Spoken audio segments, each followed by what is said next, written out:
Games forgot how to be fun. Yes, you heard me right. And I'm blaming multiplayer games and Souls games for that. Well, they're not directly responsible, but their popularity is the cause. Just let me explain.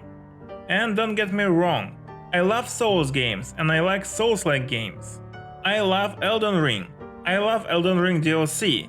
Loved and even adored Lies of P. Loved Dark Souls 3 and even loved Sekiro. So no, I don't hate Souls games. By the way, you can check out my recent Sekiro After 6 Years video. My 6 years redemption path after taking an L from Ishin. But enough about that. So, I came to this conclusion that games forgot how to be fun after Oblivion Remaster release. This release reminded me why I loved Oblivion so much. And I realized what modern games lack nowadays. And I'm talking about one specific aspect of fun, because fun can be different. I'm talking about the fun to be overpowered, have a completely broken character, to have godlike powers.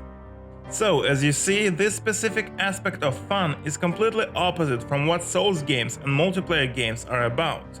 In multiplayer games, the devs are concentrated on creating a balance, so that one character won't be significantly stronger than the other. At least they're trying to. In Souls games, the devs are concentrating on giving the player a challenge.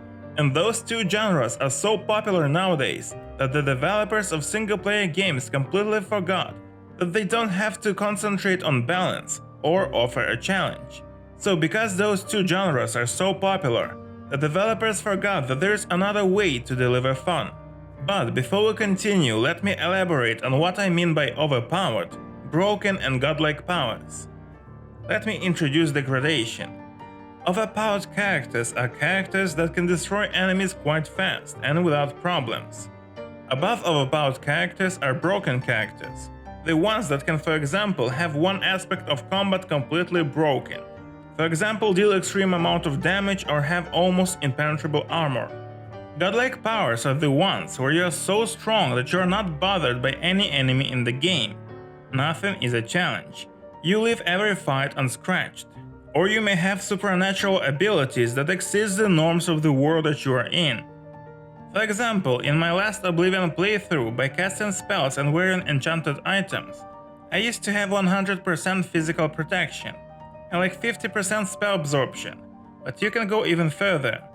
You can have 100% physical reflection or spell reflection, so you're basically standing still.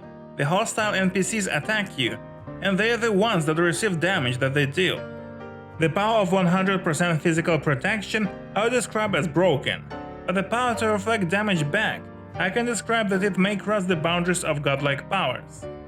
And you may wonder, is it even fun? Yes. Those pathetic human beings are doing everything they can, but they can't even touch you. On the contrary, they themselves are dying while you don't even lift a finger. There's nothing they can do, they're powerless against you.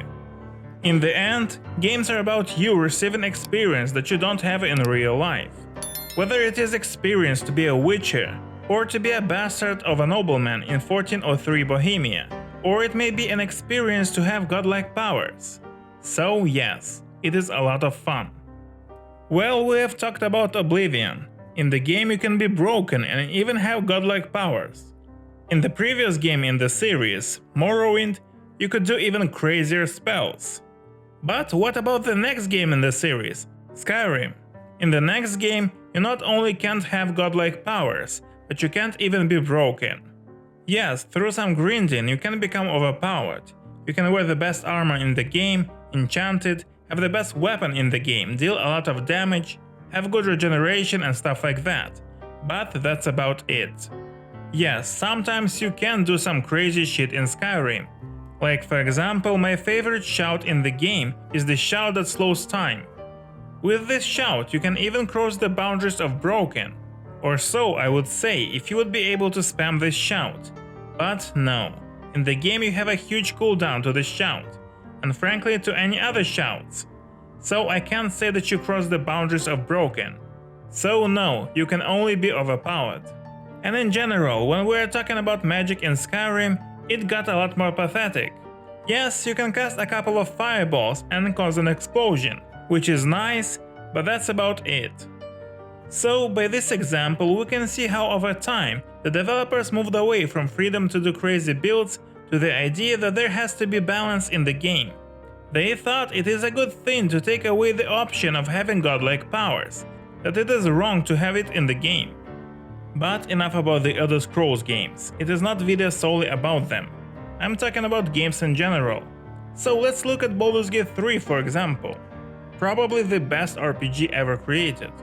And I'm trying to explain it as easy as possible for the people who have not played these games that I'm talking about. Because I'm talking about this trend in the entire gaming industry. The games are just examples. So, Baldur's Gate 3. You can see how the developers are shining away from the perspective of giving the player too much power. I mean, there's a cap of levels in the game.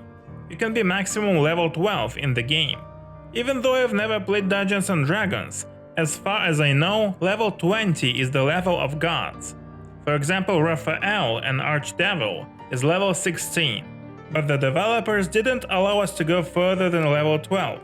Which I'm sad about because literally I entered Act 3 on the verge of level 11, and almost the entire Act 3, all the XP that I gained was useless because of the cap. And again, in this moment we can see how the devs were afraid to give us powers. As you can see, I am playing Shadowheart Origin. For those who doesn't know, Shadowheart is a cleric. She gets her power through her faith in the gods, particularly in the god Selûne. On the level 11 you get the power that is called Divine Intervention. The description says, call upon your deity in your moment of greatest need. Once they interfere, your deity will never do so again in this manner. Selûne is like, Shady, sis, I got you. In the time of need, you can use this power of divine intervention and I will help you, but you can use it only once per game. Well, it is probably a very powerful power, you may think. Well, let's see what this divine power does. There are several things that this power can do. You can choose only one and only once per game. Well, the first option is that Selûne can provide food for you. Selûne, darling. A waitress can do it. Are you sure you're a goddess? Okay, that was lame as F. So while you're laughing your ass off, let me self-promote really quick. If you got to this point, you have no excuse to not subscribe to the channel. I make videos on a broad variety of video game topics, such as the one that I've already mentioned, Sekiro after 6 years, a video about what Oblivion Remastered changed and many more. You can check them all out on your screen. Now let's move on. Okay, so that food providing power was lame. What are the other options? Well, you can use this power to deal up to 80 damage to nearby enemies. For those who doesn't know, let me explain. It is a good amount of damage, but I have scrolls in my inventory that does the same amount of damage. So yes, it is good, but not as one per game legendary action. It would be a nice power to use once per day though. Then yes, it would be useful. The third ability basically heals, replenish mana, and resurrect the party members. It may sound OP for the people who haven't played the game, but there are a lot of ways to resurrect your companions. For that you have spells, enchanted items, scrolls and withers. And there are plenty of healing potions. So again, it is not a bad power, but it would be cool if you could use it once per day. Now the last option. You can use this power to get a weapon. It is a good weapon, don't get me wrong, but it is not mind-blowing weapon. And it is probably the best option of all of those powers. Now let's look at another example. There's one book in the game that is described to contain forbidden knowledge. So if you can read it, you can get forbidden knowledge. Well, first of all, when you successfully read the book for the first time, you get a spell Speak with the Dead. Which may sound cool, but again, it is nothing special. You get a medallion with the same powers pretty early in the game. And there are also scrolls that do the same thing. Again, it is a nice power, but nothing special. But on a first read, you can't actually understand the book fully. To understand it fully, you need to get another book in Act 3 at the end of the game. And then you can understand the first book fully.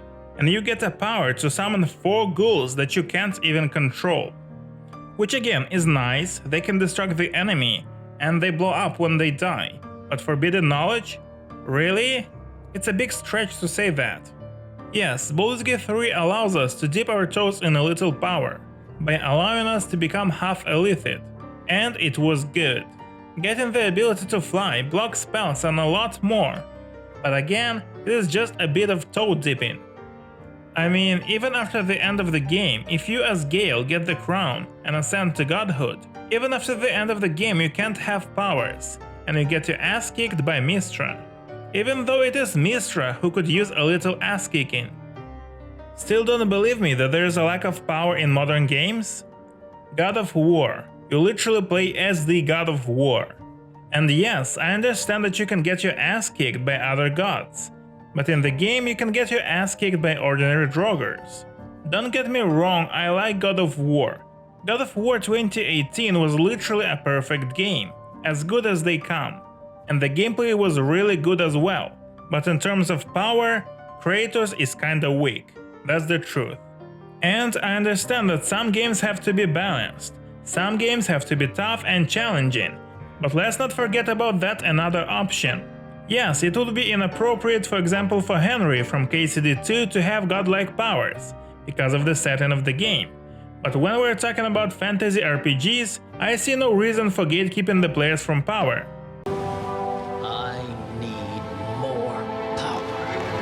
If we have already mentioned Devil May Cry, I like how Capcom on this regard went the other way. They not only not nerfed the powers of the characters, but in DMC 5 they actually gave them a power up, by introducing the second stage of Devil Trigger, Sin Devil Trigger. And in general, I like DMC's approach to power. All DMC characters are rather chill facing NPCs and even bosses. Dante even doesn't mind getting himself stabbed with giant swords just for fun, and he rarely gets serious about fighting someone. He's so strong that his enemies are either Mundus, the Demon King, or his twin brother that is just as strong as he is. In the end, I wish we would get more games that would give us power, especially if it is in RPGs and it is optional. Returning to the beginning of the video discussing Oblivion builds. Nobody forces you to create those broken builds, it is completely optional. But to take away this option is wrong. When did magic become so boring? Why is that fireballs is the limit of magic in fantasies nowadays? That's not how I imagined the games of the future when I was a kid. Oblivion was my first ever game, and I was excited about the stuff that I can do in the game. And I doubt that the stuff that you can't do in the game can get anyone excited. And that's it for now. As I said, if you got to this point you have no excuse to not subscribe. So do it. And go check out my Oblivion Changed Everything video. Or any other video. I've got plenty of them. See you later.